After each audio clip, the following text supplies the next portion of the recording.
일단 제 주제는 조금 색깔이 다를 것 같긴 해요. 지금까지 그 앞에 다른 교수님들 이야기하신 거랑은 접근 방향이 달라서인 것 같고, 저희가 처음에 이 이야기를 나눌 때 제가 이제 그 코로나 블루 이야기하면서 던졌던 질문, 그 결론은 이제 그때는 많은 학자들이 또 그렇게 봤었어요. 이제 2년 전이죠. 거의 2년, 1년, 뭐 1, 2년 전에 처음 이제 코로나라는 이제 감염병 재난이라고 우리가 얘기하는 이제 상황에 처했을 때는 이것을 우리 이제 심리적 트라우마 상태로 봐야 된다. 이렇게 이야기를 했는데 이게 이제 시간이 좀 지속되면서 일상이 되면서 과연 지금은 이제 이렇게 생각합니다. 이거는 저의 개인적인 의견이긴 하지만 과연 우리 코로나 상황을 지금 시점에서는 트라우마로 볼 수 있는가?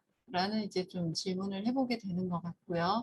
그러니까 물론 이제 트라우마로 경험하시는 분들도 분명히 있어요. 예를 들어서 그 코로나라는 것을 이제 직간접적으로 경험한 분들, 뭐 가족의 죽음이라든가 내가 직접 그 병으로 아팠다라든가 아니면 의료 서비스 현장에서 일하시는 분들, 꼭 의료인이 아니더라도 저희가 인터뷰해보면 관련한 뭐 이제 병원에서 관련한 업무들을 보고 계시는 이제 청소하시는 분들, 다양한 분들이 병원에 계시니까 그런 현장에 계시는 분들은 이것을 이제 좀 트라우마라고 이야기할 만한 어떤 경험이나 아니면 증상들을 좀 보이고 계신 것 같습니다. 그렇지만 그 외에 많은 대다수의 이제 조금 관련 없는 거리가 있는 일상을 이어가는 사람들 입장에서는 어, 지금은 물론 이제 저도 위드 코로나라는 표현 별론데 무슨 친구도 아니고 위드 코로나야 이렇게 생각은 하지만 이제 코로나라는 게 그냥 우리 삶에 들어와 있는 상태에서 좀 어떻게 그 상황 혹은 코로나로 인한 변화를 생각할 것인가라는 걸 좀 고민해야 되는 시점인 것 같아요. 그래서 음, 일단 뭐 저는 이제 제 전공 때문에 그래도 심리 건강하고 관련된 부분들을 조금 말씀을 드리고 이제 제가 교육 상담이다 보니까 사실 다루는 분야가 좀 넓어요. 교육과 상담을 두루두루 이제 보고 있는데 그 안에서 좀 중요하게 이슈가 되고 있는 것들 소개해 드리려고 합니다. 우선 지금 상황에서 볼 때는 물론 이제 코로나가 아직 있고 또 앞으로 무슨 일이 일어날지는 모르니까 이게 또 달라질 수도 있지만 적어도 지금 상황에서는 이 코로나라는 것을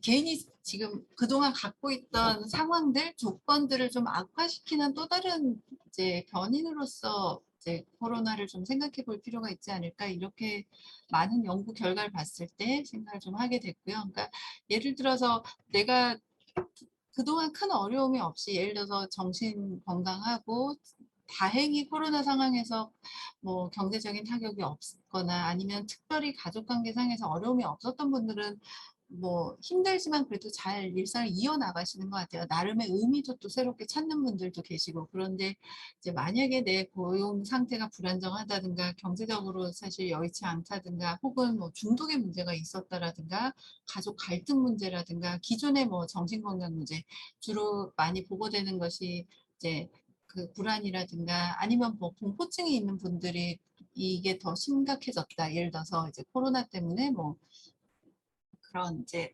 그 더러운 것에 대한 공포 이런 것들이 심각해졌다. 이런 이제 리포트는 있더라고요. 그래서 뭐 공포증이 있다라든가 강박증 환자라든가 이런 경우들은 그 기존에 갖고 있던 어려움들이 더 이제 좀 악화되는 형태로 나타나는 거는 사실인 것 같고요. 그런 측면에서 이제 코로나를 좀 생각해 봐야 되지 않을까라고 생각을 합니다. 여성 노동도 마찬가지고요.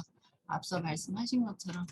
그래서 이런 이제 시각에서 지금 교육이라든가 아니면 뭐 인간 발달 아니 뭐 그 외에 심리 서비스 여러 측면에서 이제 변화가 있습니다. 다른 분야도 그렇지만 우선 이제 교육과 관련해서는 매체 활용이 이전보다 확실히 적극적으로 이루어지는 것 같아요. 어쩔 수 없지만 이제 좀 더 적극적으로 예를 들어서 뭐 AI 평가 면접 이런 것들 코로나 이전에도 분명히 있었지만 지금은 뭐 반강제적으로 사용하고 그러면서 이게 좀 더 많이 주목받으면서 확장되는 걸로 보이고요. 뭐 메타버스 얘기는 뭐 다른 분야도 다 나오는 것 같고, 근데 개인적으로는 그거보다 좀 더 고민해봐야 될 지점은 이제 교육 격차 부분인 것 같아요. 그래서 뭐 이거는 아이든 어른이든 상관없이 매체 활용 능력이라든가 자원이 얼마나 있느냐의 차이가 그 격차가 코로나 때문에 더 벌어진 걸로 이제 보고가 많이 되고 있고요.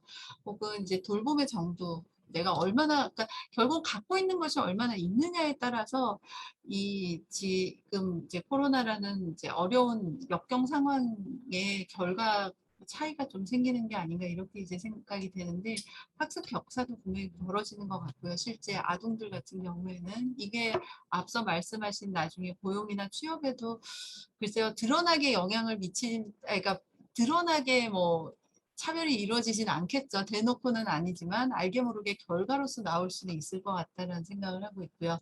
그 외에 아동 청소년 발달상의 이제 공백들, 뭐 교육 공백은 당연히 이제 문제가 되고 있고, 아이들이 확실히 사람을 만나지 못하다 보니까 의사소통 발달이라든가 대인관계 능력에서 공백이 있지 않을까. 그러니까 이거는 주로 이제 나오는 연구의 인터뷰상에서의 연구고, 이게 좀 더 데이터가 쌓이면 좀 경험적인 연구로도 확인이 되지 않을까라고 생각을 합니다.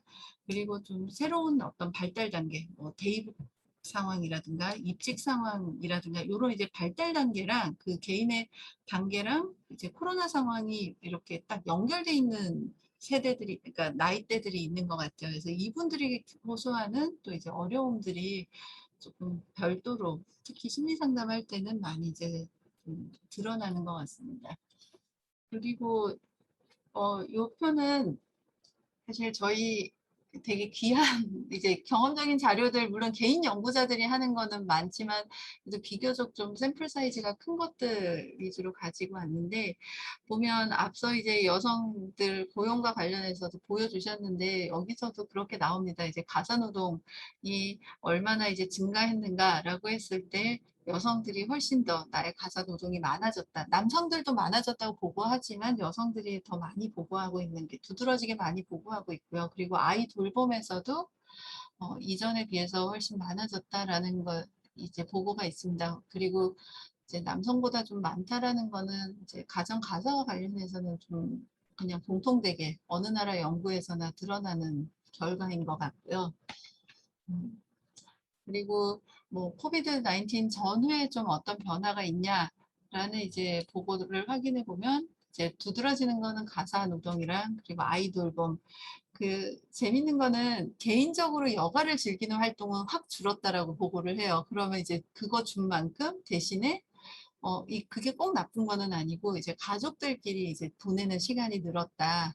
그래서 그런지 이제 어떤 연구에서 보면 가족 간에 크게 이전에 갈등이 없었던 사람들은 코로나 이후에 가족 관계가 더 좋아졌다. 이렇게 이제 보고하는 이제 연구들도 있습니다.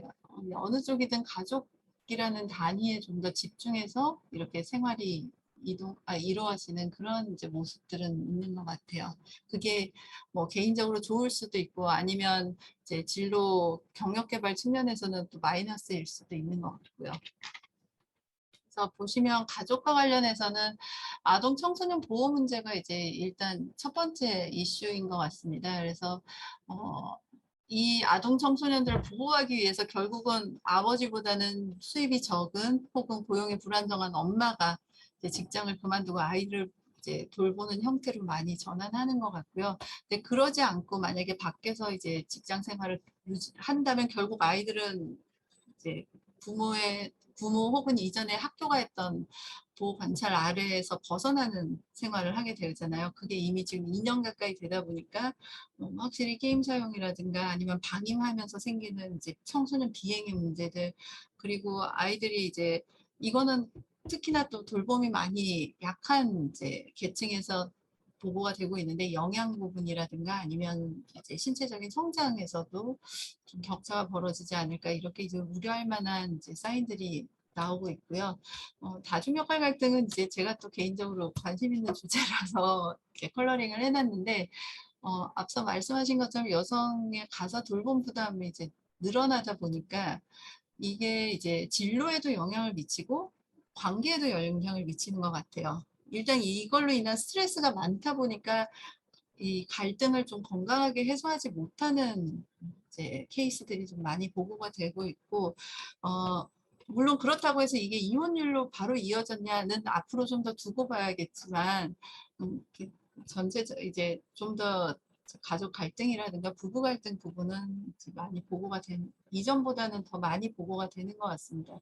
다만 이제 아까 말씀드린 것처럼 일부 연구에서 보면 기존에 이제 관계상에 크게 어려움이 없었던 경우는 이게 크게 갈등으로 부각되지 않는다라는 보고들도 있다 보니까 어쩌면 이거는 그냥 기존에 원래 있던 갈등이 그냥 코로나 상황에서 코로나라는 것을 이제 핑계라고 하면 그렇지만 이유로 그냥 조금 많이 논의돼서일 수도 있다. 이렇게 이제 보는 학자들도 있는 것 같아요. 네. 그런 이제 가족 간의 이슈들이 있고, 심리 서비스에서는 이거는 이제 받으시는 분들은 크게 관심을 안 가지실 수도 있는데, 저희는 이제 제공하는 쪽이다 보니까 이제 최근에 이제 사실 심리 서비스는 매체랑 그렇게 친한 분야는 아니거든요. 그러니까 관계성을 되게 중요시하다 보니까 대면이 항상 기본이었어요. 정말 어쩔 수 없을 때 위기 상담 전화 이런 것들을 쓰는 거지, 이게 메인 도구는 아니었는데, 최근에는 코로나 때문에 못 만나다 보니까 매체 활용도가 훨씬 높아졌습니다. 그게 단순히 서비스를 제공하는 것만 그런 게 아니라 전문가 양성, 뭐 상담자 슈퍼비전 이런 이제 측면에서도 많이 이루어지고 있고요. 그러면서 이제 좀 새로운 문제들, 이제 장점도 있지만 여러 가지 윤리적인 이슈들이 좀 논의가 돼요. 그래서 매체 활용 때문에 생기는 뭐 정보 보고라든가 아니면 매체 활용 능력이라는 게 결국은 갖춰져야 되는데, 이게 충분하지 않은 내담자들을 어떻게 그 서비스에 같이 이렇게 들어올 수 있게 할 것인가, 이런 이제 고민들은 지금 좀 많이 하고 있는 상황입니다. 그리고 이제 심리 서비스에서 물론 이거는 이전에도 논의가 됐던 거지만 최근에 더 관심 갖는 주제는 자기 돌봄인 것 같아요. 그러니까 물론 이제 시스템이 잘 갖춰져야 되고, 그런데 결국은 이런 어려움이 생겼을 때 내가 나를 챙길 수 있는 힘이 중요하구나 라고 이제 상담자들은 최근에는 생각하는 거예요. 어쩔 수 없는 이 나를 휩쓸고 가는 파도 속에서 내가 나를 지킬 수 있는 힘을 늘리는 게, 이제 증가시키는 게 결국 상담 쪽에서 이제 할 일이다. 이렇게 이제 좀 생각을 많이 하면서 셀프케어 이야기들을 최근에는 많이 하고 있습니다. 그래서 보면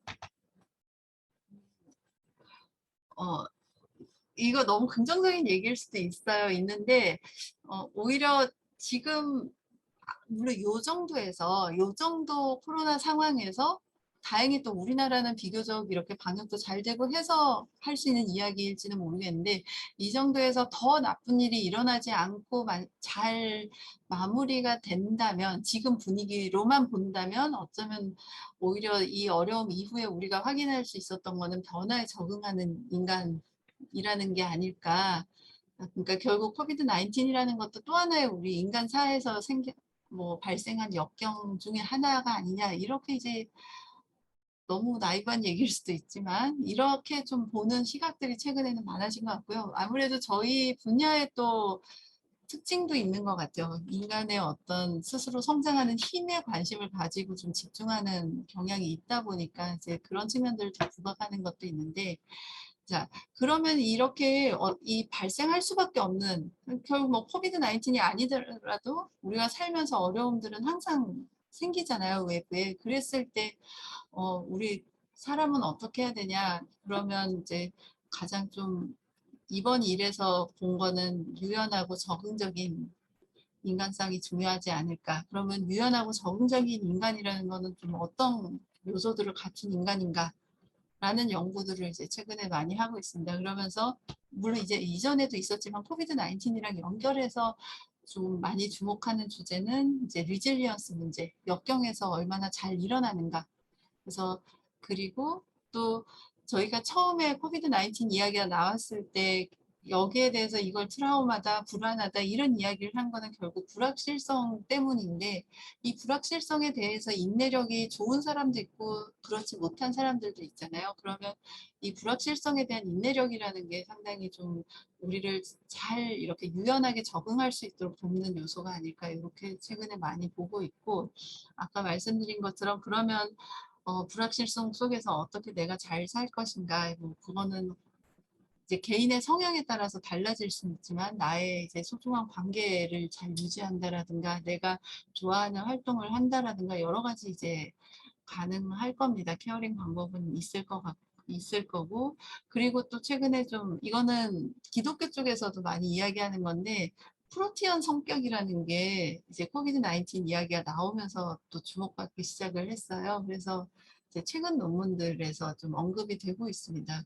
프로티언 성격 뭐냐라고 하면 원래 진로에서 나오던 이야기인데, 그러니까 뭐 쉽게 얘기하자면 이렇게 굉장히 진취적이고 주도적으로 진로 개발하는 특성을 이야기를 하거든요. 그런데 그런 특성이 단순히 진로 발달에서만 나오는 게 아니라 내가 나의 그 폴링을 뭐라고 하죠? 그러니까 소명을 가지고 내 삶 속에서 이렇게 많이 성찰하면서 굳건히 나의 어려움 속에서도 역경 속에서도 내가 이제 해야 된다고 생각하는 것을 잘 이제 이렇게 이루어 나가는 그런 이제 성격 특성이 오히려 이런 이제 어려운 상황에서 빛을 발한다 이런 이제 이야기들이 나오고 있어요. 그래서 뭐 이거는 이제 프로티안 성격이라는 이제 좀 최근에 새롭게 이제 논문에서 많이 보이는 이제 주제라서 소개를 드리는 거고요.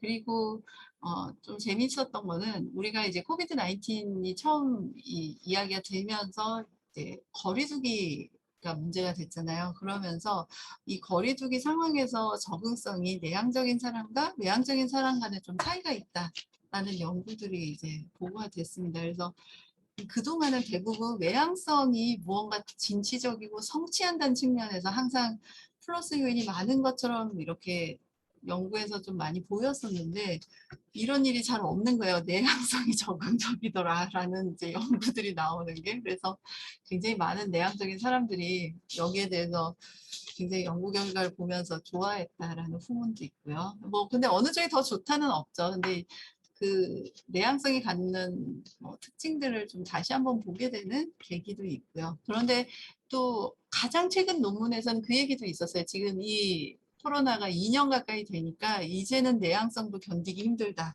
뭐 이런 이제 이야기도 나오면서 언제까지 우리가 이런 이제 좀 변화한 삶을 유지해야 되냐, 이대로 가는 것이 그 우리가 가져가야 될 기조이냐 이런 이제 고민들도 나오긴 하는 것 같습니다. 그래서 음, 뭐 저는 이거는 근데 이렇게 얘기하고 제가 갑자기 벼락 맞으면 마음이 달라질 수도 있지만 그래도 비교적 잘 어려움에 우리가 적응하고 있지 않나? 그러니까 이번 어려움을 계기로 우리가 좀 더 보완할 수 있는 것들을 이제 찾은 것 같아요. 그래서 더 나은 사회 혹은 더 나은 이제 삶을 위한 이제 계기로 삼을 수 있지 않을까? 뭐 혹은 적어도 그렇게 만들면 좋겠다라고 생각을 하고요. 그 코로나 블루는 이제 거리두기 때문은 아닌 것 같아요. 최근 이제 1년이 지나고 나서 이렇게 뭐 상담을 하거나 아니면 여러 이제 보고서들을 보면 그러니까 오히려 그 변화에 대한 이제 적응하는 과정에서 생기는 불안이라든가 이제 그 혹은 이제 그 불확실성에 대한 이제 두려움 이런 것이 더 컸던 것 같고 이게 일상이 되면 이제 좀 우리가 적응할 만하다라고 지금은 생각하는 게 아닌가 싶습니다. 물론 나눠서 볼 필요는 있는 것 같아요. 코로나를 직접 겪은 사람과 그렇지 않은 사람의 이제 마음은 다를 수는 있겠죠.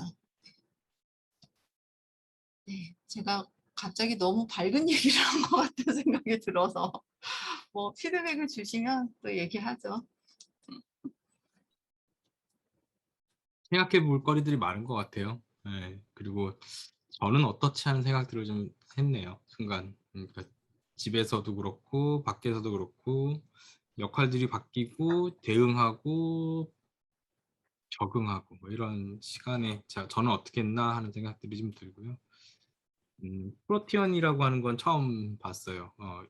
전 용어 자체가 처음이라 음, 설명해 주신 것만 보면 조금 더 음, 다양하구나 그렇게 생각이 좀 들고 저는 어떤가 하는 생각도 좀 들고 그랬습니다. 그리고 코로나가 이렇게 끝나면 하나의 어떻게 보면 인간이 겪을 수 있는 위기를 잘 극복한 사례 뭐 이렇게 될 수도 있다. 아니, 동의하는데 한편으로는 어, 퐁당퐁당 한다는 생각도 한편으로 있어요. 그러니까 이게 뭐냐면 지난번에 메르스 때 저희가 좀 뒤었잖아요. 그러니까 뒤었다는 표현이 메르스 때는 전 세계 중에 아마 두 번째로 한국이 어, 발생률이 높았고 사망률도 아마 두 번째였던 걸로 기억하는데 그런 상황에서 초기 대응이 남달랐던 이유는 앞에서 한번 뒤었기 때문에 이번에는 그만큼 그 사이에 뭔가 이렇게 담당자들의 좀 각성 혹은 이제 대비 이런 것들도 좀 있었고 지금 이번에 자화자찬으로 끝나면 다음번의 위기는 또 다시 다른 나라들이 또 우리보다 더 좋을 수도 있고 지금 현재는 저는 객관적으로 평가할 때 한국이 잘하고 있다의 한 표인데 그래도 뭐 모두 잘하고 있다는 아니지만 잘하고 있다의 한 표를 보내는 상황에서 그런 얘기를 드릴 수 있을 것 같고요. 그리고 레질리언스나 다른 어떤 기제들을 좀 타고난 거잖아요. 어느 정도는 타고났는데 보건학을 하는 사람들의 습성 중에 하나는 취약한 사람들을 발굴하고 취약한 사람들에게 뭔가 보호 기제를 준다거나 아니면 셀프 케어를 만약 얘기하신다면 셀프 케어를 더 잘할 수 있는 인파워먼트를 하는 거를 끊임없이 생각을 하는데 이 두 가지가 그러니까 타고난 거라 음, 개발이 되는 게 한계가 있나 인파워먼트의 어떤 접근이 가능합니다. 그거 하나랑 그 다음에 반대로 그러면 이 사람들이 낮은 수준의 자기 관리 역량이나 아니면 레질리언스가 있는 상황에서는 그 수준에 맞춰서 스트레스 상황들이 주어져야 되나 결국은 레질리언스가 깨지면 문제가 되는 거잖아요. 근데 그럴 수 있나 사람마다 격차가 있을 텐데 하는 생각 두 가지가 드네요. 낮은 기준에 맞춰서 스트레스 상황을 만들어주기 위해서 공동의 대응이 캐파를 올려주는 방법과 개인에게 더 많은 레질리언스나 아니면 아까 셀프케어 어빌리티를 좀 올려줄 수 있는 인파워먼트 기제가 가능할까 두 가지가 생각이 계속 들었어요. 그 레질리언스는 사실 어떻게 보면 성격 특성이니까 사실 그거를 올리는 건 한계가 있겠지만 셀프 케어는 방법이잖아요. 그러니까 뭐 그거 이제 접근에 따라 다를 수 있지만 그래서 이제 셀프 케어 하는 방법은 굉장히 좀 교육적으로 저희는 접근해서 그 캐파를 높이는 건 가능하다라고 보거든요. 그러면서 이제 셀프 케어 이야기가 최근에 많이 관심을 갖게 되는 것 같고 네. 잠깐만요. 셀프케어 얘기하면서 저는 이제 셀프케어 하면은 질병 관리랑 같이 붙여서 생각하게 돼요. 그러니까 네. 건강 관리, 질병 관리. 그러니까 음, 선생님 생각하시는 셀프케어의 아마 목적어나 그 관련된 분야는 아마 본인의 뭐 생활에서의 뭐 교육을 통한 이제 자기 관리 뭐 이렇게 될 것 같은데 라이프 스타일이나 뭐 이렇게 될 것 뭐 같은데 스트레스 관리라든가 예, 스트레스 관련이. 그러니까 저희는 만성질환 관리 쪽에서 셀프케어 얘기를 많이 하거든요. 보건의료 쪽에서.